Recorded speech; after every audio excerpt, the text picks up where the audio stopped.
and welcome to Mobile GOP Talk. I'm Donald, and I'm going to be talking to you tonight about Mobile, Alabama, and the state of Alabama. Politics, a little bit of this, a little bit of that. I want to start out by encouraging you to get out and vote when it's time to vote. Don't just vote in presidential elections. Vote in your local elections and state elections as well. The local elections have more of a daily effect in your life than just voting of presidential elections. Get out and vote. Let me start today with the Alabama Medical Cannabis Coalition. They're not very happy with the rescheduling of cannabis from Schedule 1 to Schedule 3. Can't say that I am either. It doesn't really benefit anybody but the pharmaceutical companies. For those of you that are unaware, Alabama legalized medical cannabis in 2021. From what I understand, it's going to be pills, patches, and creams. And I think I was reading that it's not going to be anything over 0.3% THC content, which is basically industrial hemp. Alabama also has yet to set up any farms to grow or any dispensaries to distribute their cannabis products, which I talked to somebody recently about how Colorado legalized, and when they did, it was just a nightmare because they didn't have any safeguards or regulations in place, which I think maybe what Alabama's working on doing is making sure they have good safeguards and regulations in place to make sure that it's not a nightmare when they do open up their farms and dispensaries. So I'm not 100% sure that's what's going on or not, so I can't say for certain. I hope that's what's going on. Otherwise, some people are just getting screwed over, and I don't want to see that happen. Next article I'd like to talk to you about is federal overreach. I tend to be a bit of a libertarian. The way I believe politically, I lean a little right. I believe personally we have far too many federal agencies, three-letter agencies, if you will, like the NSA, FBI, CIA, Homeland Security. These agencies have far too much overreach, and they don't answer to anybody in Congress. They don't answer to anybody, really, to be honest. They just get out there and do whatever the hell they want to do. I believe, and I'm nobody. I'm just some redneck in Alabama, I guess, you know. I believe personally we should consolidate all these three-letter organizations down to one organization and, you know, make that organization answer to Congress and Senate. Just me. If you agree with me, I appreciate it. If you don't, it is what it is. Maybe you're part of the deep state. The next article we're going to discuss here is Twinkle Kavanaugh. I voted for her personally. I think my wife did as well. She's currently serving her 4th term as Public Service Commission Officer, I think, or Commissioner. That's what it is. I think Public Service Commissioner, I think, is the name of her office. She is, I think it's her 4th term as Public Service Commissioner. Also, she's serving as Chief Utility Regulator. she's announced her opposition to the Chandler Mountain Project, and Alabama Power has also pulled out of the Chandler Mountain Project too, if I'm not mistaken. Chandler Mountain Project sounded a little kooky. Pump water from the bottom of a mountain to the top of the mountain and flow it back down. From what I understood, the way they were wanting to do it wasn't going to work too well. I mean, hydroelectricity is it's a working way of using power. Or I'm sorry, I'm saying that wrong.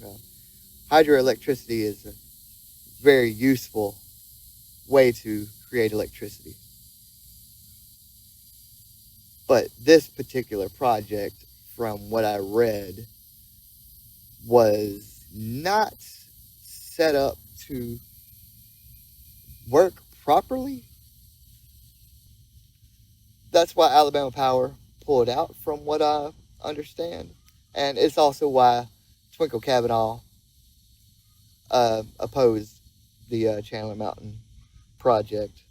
She's also refusing to answer any questions regarding rising power bill complaints. So, yeah, I'm not sure what's going on there, but I'm going to dig a little deeper into this and let you guys know when I have some answers. Most of you, well, not most of you, some of you right-leaning conservatives and right-leaning libertarians, you guys understand that we don't live in a democracy. This morning on the news, I even heard Joe Biden say Donald Trump is a threat to our democracy.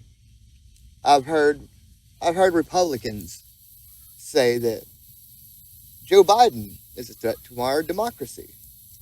Ladies and gentlemen, we do not live in a democracy. We live in a constitutional republic. I'm going to let that sink in for a second. We have a constitution. We have a Bill of Rights, Declaration of Independence. We are not a democracy. We have an electoral college that chooses our president. We do not live in a democracy. Let that sink into your heads. I want you to understand this, and I want you to share this with as many people as you can. We do not live in a democracy. We live in a constitutional republic. America has a constitution. A lot of you aren't really familiar with it because they don't teach it in school. My son is 22 years old. They didn't teach it in his schools. I've got to teach it to him myself. I've had to refamiliarize myself with the first 10 rights in the Bill of Rights. It's a long time ago when I went to school. I'm not gonna share my age with you, but it was a long time ago when I went to school. I don't really remember learning the Constitution when I went to school. I really don't. But that was a long time ago. I don't remember a lot of what I learned. But I've been working on refamiliarizing myself with the Constitution and the Bill of Rights. Because a nation that doesn't know their rights is a nation that can easily lose their rights. How do you know your constitutional rights if you don't know the Constitution? Schools don't teach it. My daughter, she's 26. She didn't learn the Constitution in school. I encourage you to talk to your children and see if they're learning anything about their Bill of Rights and the Constitution in their schools. I encourage you to teach your children the Constitution and the Bill of Rights, because a nation that doesn't know their rights is a nation that can easily lose their rights. Excuse me. I get a little worked up about this. It's important. It's very important to know these things. Kay Ivey signed a new bill into law. Let's see. What is it? Kay Ivey signed the Alabama Child Protection Act. This is an innovative law that expands the state's ability to investigate and prosecute AI-generated sexual abuse material. Now, this I fully agree with. It's just one step away from the act of committing child sex abuse, if you get what I'm saying. I mean, AI generated material is just one step away from a predator taking your child and abusing your child. So I applaud Kay Ivey. Kay Ivey's been a good governor to Alabama since Gov Love got pushed out of office. Governor Bentley, yeah, some of you guys remember him. He committed some campaign finance fraud, and I think they threw that affair thing in there to cover up that campaign finance fraud or whatever it was. But yeah, Kay Ivey's been good for Alabama so far. Katie Britt has been good for Alabama as well. I voted for Katie Britt. She's been doing a lot for Alabama. She's been working with other senators, and Tommy Tuberville. He's been good for Alabama. They've co-sponsored a bill to stop these protesters that have been protesting on campuses. They've co-sponsored a bill to stop those protesters from getting their student loans thrown out. Because I mean, if you're committing a crime out there, you shouldn't be getting your loans bailed out. I'd pay my loans, pay your loans. Most of us paid our loans. So yeah, Sandy Stimson fired Paul Prine, and Paul Prine said that he had never considered running for mayor until this issue here. So I haven't really been a big fan of Sandy Stimson, but I could give some thought to Paul Prine. Really considering voting for Paul Prine if he does run for mayor. The Kenyon Brown report was about 20-30% redacted, to protect the officers in charge, and from what I understand, it was also not very well completed either. So you guys give Paul Prine some thought. He's been a decent police chief, and he got screwed over in the end. I would seriously give that a lot of thought. Alabama has once again failed to pass another gambling bill. Yeah, you guys know how that goes. If you live here, you know what it's like. Kay Ivey, once again, I applaud Kay Ivey. Her, excuse me, I'm sorry, I'm a little tongue-tied. She said, and I quote, I'm gonna give a direct quote. She says, "My position has remained unchanged. It's time for the voters to have their say." I couldn't agree more.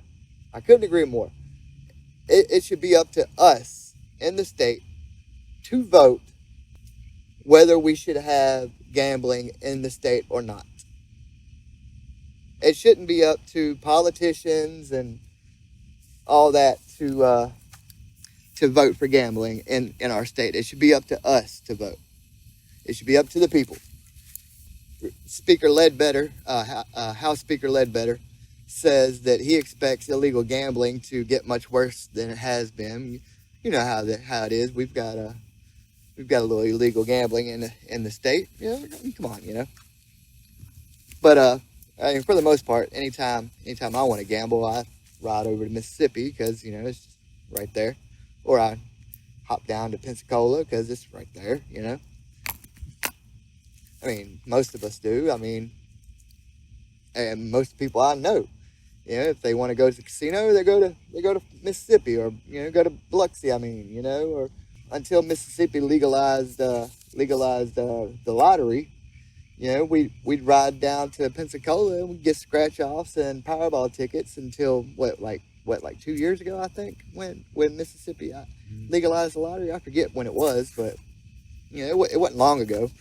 And now because Mississippi's so much closer than Pensacola, it's like a 20-minute drive to Moss Point, Pascagoula area. We can get a Powerball scratch off from there. But I think personally we should be able to vote on whether or not we can gamble here in Alabama. Having gambling legal here in Alabama would benefit our roads, our schools, and so much more. You can agree to disagree or not. But personally, we know that it has benefited Florida, and we know that it has benefited Mississippi. How would it not benefit Alabama? State Representative Barbara Boyd is recovering from emergency surgery after being struck by an alleged drunk driver. I just wanted to let you guys know that. Obviously, I'm not a news reporter. I'm not a news anchor. I'm just a podcaster. But I want to talk about, obviously, things in Alabama, things in Mobile, let you guys know what's going on with politicians here locally. So that's what I'm doing. I wanted to let you guys also know R.F.K. has left the Democrat Party. He's running as an independent. R.F.K. is an interesting character. You guys know he's something of a conspiracy theorist. He is an interesting character. I like R.F.K. He's a wild one. He's out there. He chose his running mate already, Nicole Shanahan. I'm not sure how I feel about her. She's been a major donor in the Liberal Party. She's donated to the criminal justice reform referendum in Los Angeles County. And in that same year, she also donated $150,000 to George Gascon, or to support George Gascon. I'm not sure how I feel about her. R.F.K. hasn't made it on very many ballots. I mean, so I'm not really worried about R.F.K. making it very far. I mean, the entire Kennedy family's turned their back on him because he's just a little far out there for them, I guess. Also, the Kennedy family is just too liberal. I like R.F.K. also because he's younger. I've been saying for a long time, we need younger people in office, and you're going to hear me say this a lot. We need younger people in Congress, in Senate. We need younger representatives. We need younger presidential candidates. I mean, we don't need 70 and 80-year-olds running our country. I jokingly say often people go to Congress to retire. It's not far from the truth. I mean, just take a look at some of your people in Congress. I mean, Mitch McConnell, Dianne Feinstein, Joe Biden. We can go on for days. We need younger blood in Congress and Senate. And we need younger people. I want to catch myself here. We definitely need some younger Republicans in office. some strong Republicans. I want to talk about Henry Barnes, the mayor of Bayou La Battery, because I live right here beside Bayou La Battery. Any of you that watched Forrest Gump knows a little bit about Bayou La Battery, even though it wasn't filmed in the bayou or even near the bayou. Henry Barnes Sr., he's still running his net repair shop. Mayor Barnes says the city's tax revenue is down 40% due to the influx of foreign-produced seafood. If you guys don't know, it's a lot cheaper for restaurants to purchase foreign-produced seafood, like seafood from Thailand and Taiwan. And I encourage you to start buying locally produced seafood, especially from the bayou. It tastes fantastic, and yeah, it might cost you maybe $1 or $2 more, but it's local. I can't say that enough. I mean, these guys go out and they fish for their fish locally. They drag for their shrimp locally. I can't stress enough how important it is to shop in local shops. Don't go to these big strip malls like Costco and crap like that. Shop locally, man. Buy from local shops. Support your local businesses. That is one of the most important things you can do to help your neighbor. If you guys want eggs, come see me. I'll give them to you for free. I like to help people out. This is about to wrap it up for me. Once again, I encourage you to get out and vote, not just in your presidential elections, but your local and state elections. It's very important. Your local and state elections have more of an effect over your daily lives than just the presidential elections. Please get out and vote. This has been Mobile GOP Talk. My name is Donald. Have a good day.